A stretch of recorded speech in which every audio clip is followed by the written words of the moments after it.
Good morning. It's just after 9 a.m. on this Monday, March 9th, and this is 7 News Now, the quickest way to get the news that you need. And speaking of need, we need to know about these temperatures because they're going up to start the week. So it's time to check in with Jacob Durham. Yeah, certainly going to be tracking a warm start to the week. Showers and storms out there as well for you that we'll be watching closely. But right now, it's a lot of fog out there before a cold front really changes things up as we're heading through the latter half of the week. Here's how things are shaping up in Jennings, though. The clouds are still stuck around. Fog beginning to lift just a little bit at 71 degrees there. Dew point is at 70 for you. Then as you're looking over into Ritter, we're back in the upper 60s, but once again, looking pretty good. Not much in the way of rainfall just yet. Low 70s, though, is where we're sitting for you this morning.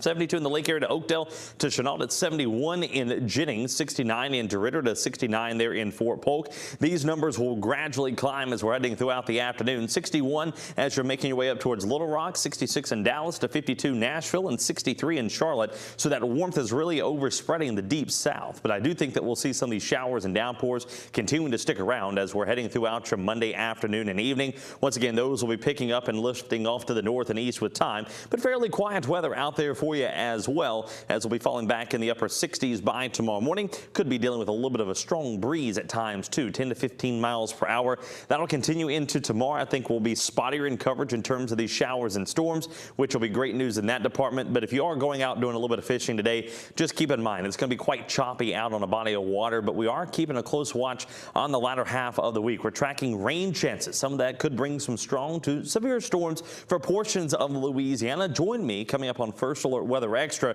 That'll be at 10 o'clock this morning. We're going to break down the latest details and the impacts on the potential for some of that severe weather and let you know what you can expect here with a big cool down on the way as well. All coming up at 10 o'clock on First Alert Weather Extra. Well, this morning we're learning another earthquake has hit northwest Louisiana.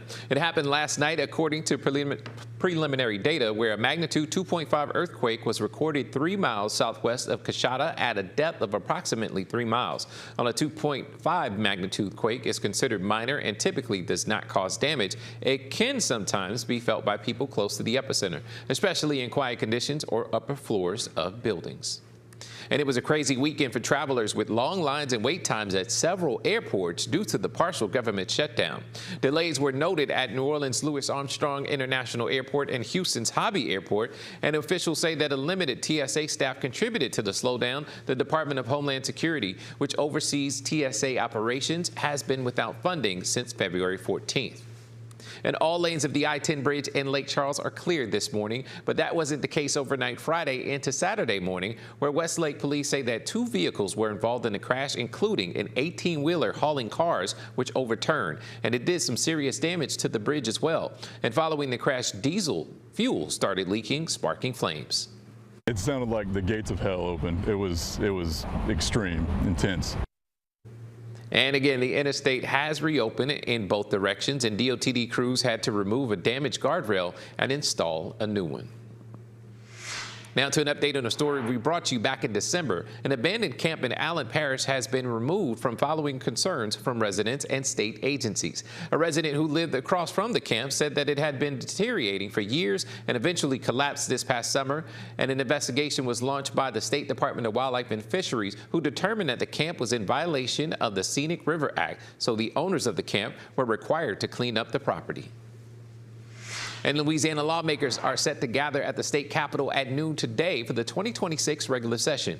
This is the first day of many where state senators and representatives will present their newly crafted bills, discuss those bills, and hold floor votes. But first, lawmakers must pass a new spending plan for the state. Once that's figured out, the state leaders will have to pass or reject hundreds of bills according to the state's legislature build index. And one of those bills addresses the state's insurance crisis, deciding what information companies can use when determining your premiums. The initial law that was passed by Rep. Willard required that insurance companies give what's called an actuarial justified discount. Right now, under the law, companies can literally not give you a discount because they base it upon their own determinations. Both property and auto insurance remain priorities for lawmakers. A part of that bill outlines more funding for the Fortified Roofs program. And again, the session begins at noon with Governor Jeff Landry addressing the State House at 1 p.m. We'll have the latest details coming from the Capitol every day right here for you on KPLC, where you can find details online and in the 7 News mobile app. The session is scheduled to conclude no later than 6 p.m. on Monday, June 1st.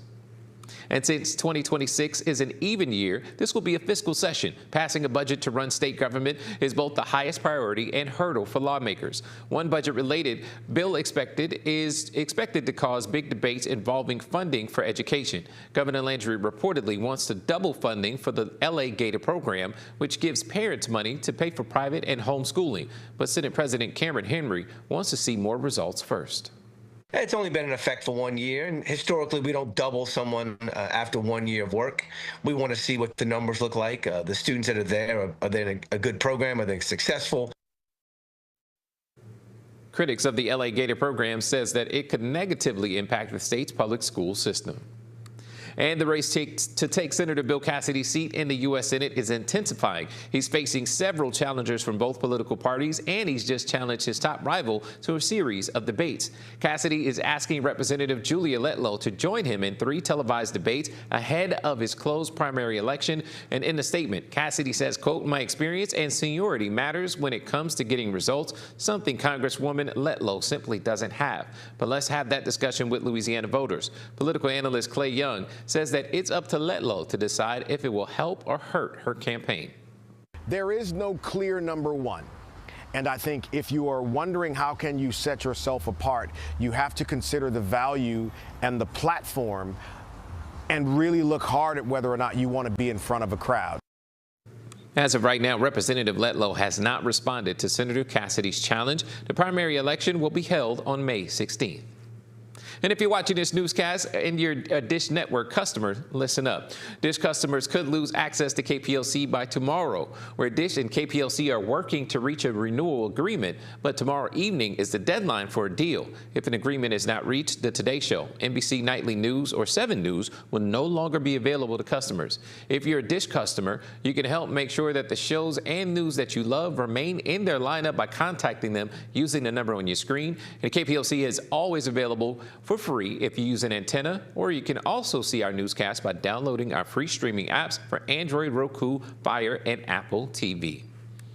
And if you are watching this live stream on your app or online, don't forget you can download 7 News straight to your Roku or smart TV. Thanks for joining us, and now we'll send you back to Local News Live.